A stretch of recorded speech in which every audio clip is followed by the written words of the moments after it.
নমস্কার বন্ধুরা, PPD easy কুকিংয়ে আপনাদের সকলকে স্বাগত। এখন ফুলকপি সিজন, তাই আজকে নিয়ে এসেছি ফুলকপির একেবারে ভিন্ন ধরনের দারুণ একটি রেসিপি। আমার আজকের recipe restaurant style cauliflower capsicum masala curry, অর্থাৎ রেস্টুরেন্ট স্টাইল ফুলকপি আর ক্যাপসিকামের মশালা কারি। শীতের সিজনে ফুলকপি আমরা অনেকভাবেই রান্না করে থাকি, তবে এই রান্নাটা অনেকটাই ভিন্ন ধরনের রেস্টুরেন্টের স্বাদের।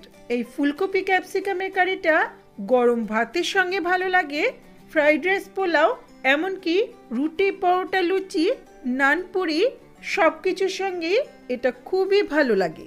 আশা করছি রেসিপিটা আপনাদের ভালো লাগবে। ভালো লাগলে লাইক, কমেন্ট, শেয়ার করবেন আর চ্যানেলটাকে সাবস্ক্রাইব করে পাশে থাকবেন। রেসিপিটা শুরু করি।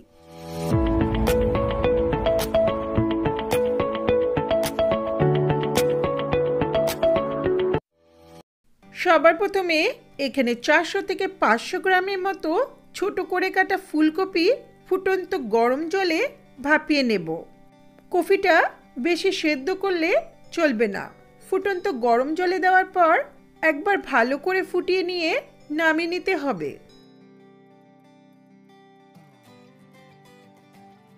দিচ্ছি 1 টিস্পুনের মতো লবণ।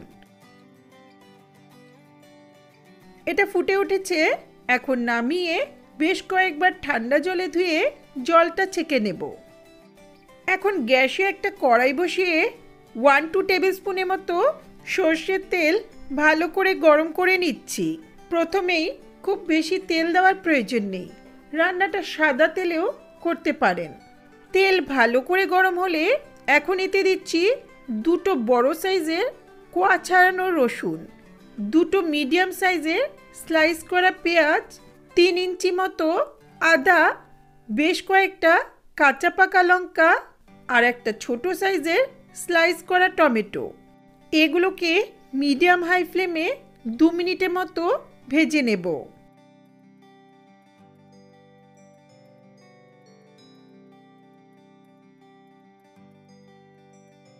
দু মিনিট নেড়ে নেওয়ার পর এখন এতে 1 মুঠো কাজু বাদাম আর আমন্ড বাদাম দিয়ে দিচ্ছি। চাইলে শুধু কাজু বাদাম বা আমন্ড বাদাম দিয়ে রান্নাটা করতে পারেন। আমি দুটোই ব্যবহার করেছি। কাজু বাদামে রান্নাটা একটু ক্রিমি টেক্সচার আসে। একটু নেড়ে নিয়ে দিচ্ছি 1 টিস্পুনের মতো লবণ। আর এখন লবণটা দেওয়ার পর পেঁয়াজ, রসুন, টমেটো থেকে জলটা বেরিয়ে আসবে। এখন আবারও 2 মিনিটের মতো লো মিডিয়াম ফ্লেমে পেঁয়াজ, রসুন আর টমেটোর সঙ্গে বাদামটাকেও একটু ভেজে নেব। এগুলো হালকা ভাজা হয়েছে, এখন ব্লেন্ডিং জারে তুলে নিচ্ছি।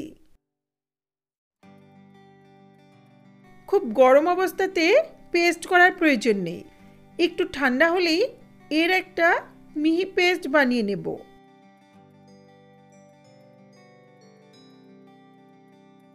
এখন সেই একই কড়াইতে 2-3 টেবিল স্পুনের মতো সর্ষের তেল গরম করে নিচ্ছি। তেল ভালো করে গরম হলে গ্যাসের ফ্লেমটা লোতে রেখে খুব সামান্য একটু হলুদ ছিটিয়ে ভাপিয়ে নেওয়া ফুলকপিগুলো দিয়ে দিচ্ছি।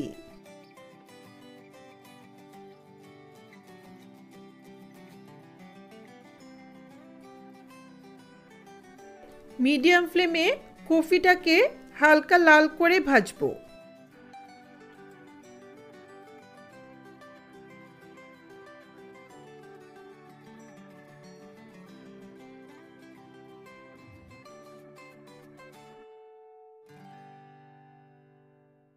ফুলকপিটা হালকা করে ভাজা হয়েছে, এর বেশি ভাজার প্রয়োজন নেই।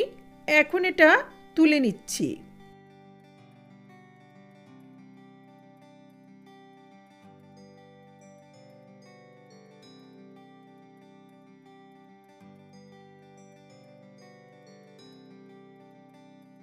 সেই একই তেলে একটু লবণ আর হলুদ ছিটিয়ে 2 মিডিয়াম সাইজের আলু ছোট ছোট টুকরো করে দিয়ে দিলাম। রান্নাটা আলু ছাড়াও করা যাবে, তবে আমার মনে হয় আলু দিলে রান্নার স্বাদটা ভালো হয়। এখন আলুটাকে মিডিয়াম ফ্লেমে হালকা করে ভেজে নেব।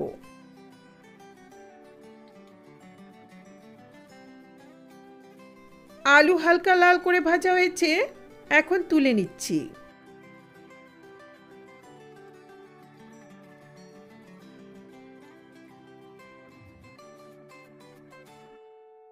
এখন আবারও এতে সামান্য হলুদ আর লবণ ছিটিয়ে দুটো মিডিয়াম সাইজের ক্যাপসিকাম চৌকো টুকরো করে দিয়ে দিলাম।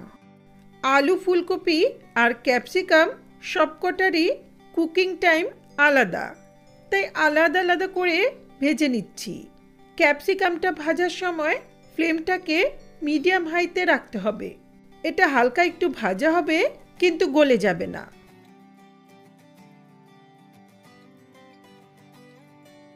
ক্যাপসিকামটা একটু ভাজা হয়েছে, এখন এটা তুলে নিচ্ছি।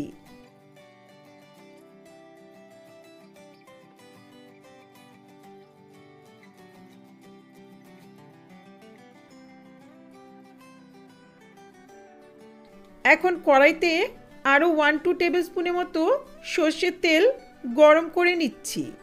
তেলের মধ্যে দিচ্ছি 1 টেবিল স্পুন ভরে ঘি। সামান্য একটু ঘি দিলে রান্নার স্বাদটা বেশ ভালো হয়। তেল ঘিটা ভালো করে গরম হলে এখন এতে ফোড়ন দিচ্ছি 3-4টে লবঙ্গ, 3টে ফাটানো এলাচ, 3 ইঞ্চি দারচিনি, 2টো তেজপাতা, 2টো শুকনো লঙ্কা আর 1/4 টিস্পুন গোলমরিচ।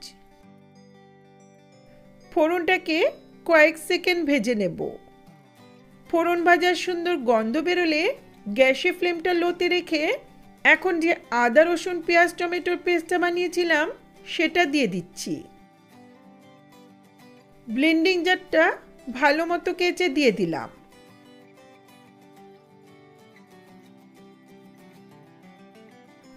একটু নেড়ে নিয়ে কয়েকটা মশলা অ্যাড করব।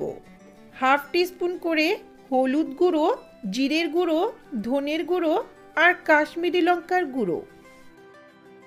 পেঁয়াজ রসুনের পেস্টের সঙ্গে মশলাটাকে 2-3 মিনিটের মতো লো মিডিয়াম ফ্লেমে কষিয়ে নেব।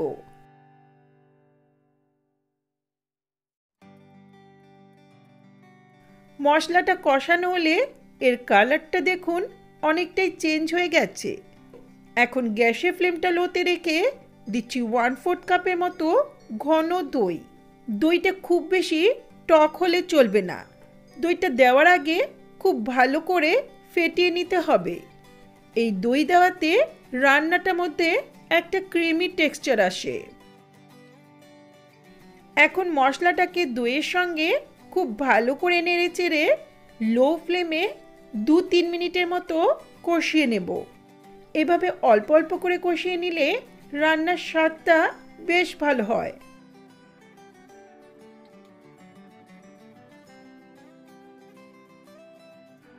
মশলাটা কষানো হয়েছে, এখন এতে আলু, ফুলকপিটা দিয়ে দিচ্ছি।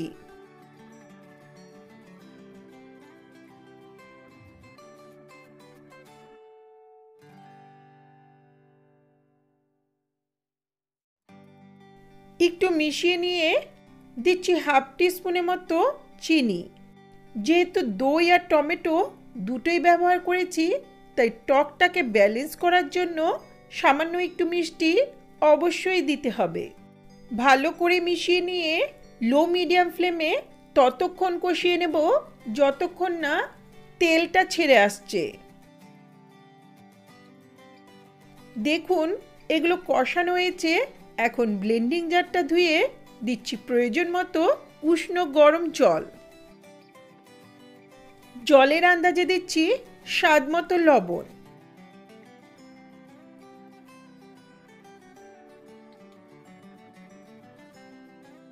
ভালো করে মিশিয়ে নিয়ে 5 মিনিটের মতো মিডিয়াম ফ্লেমে ঝোলটাকে ফুটিয়ে নেব।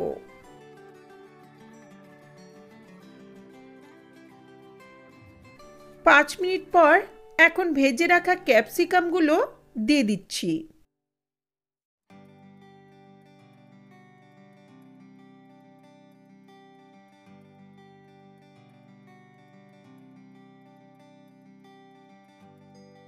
একটু মিশিয়ে নিয়ে আবারও 1-2 মিনিটের মতো মিডিয়াম ফ্লেমে রান্নাটা হতে দেব।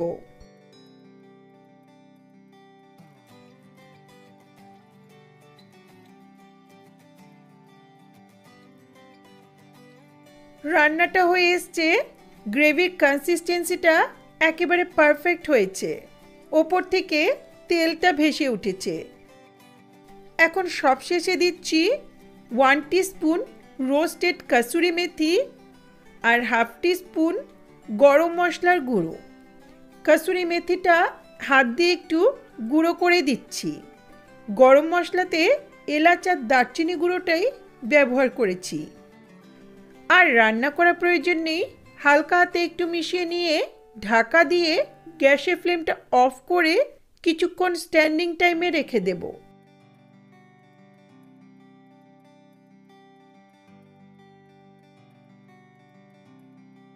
কিছুক্ষণ পর দারুণ স্বাদের কলিফ্লাওয়ার ক্যাপসিকাম মশলা কারি সার্ভ করার জন্য রেডি। দেখুন, দেখেই কিন্তু জিভে জল এসে যাচ্ছে। এই কলিফ্লাওয়ার ক্যাপসিকাম মশলা কারি গরম ভাতের সঙ্গেও ভালো লাগে, ফ্রাইড রাইস, পোলাও, নান, পুরি, পরোটা সব কিছুর সঙ্গে এটা সার্ভ করা যায়।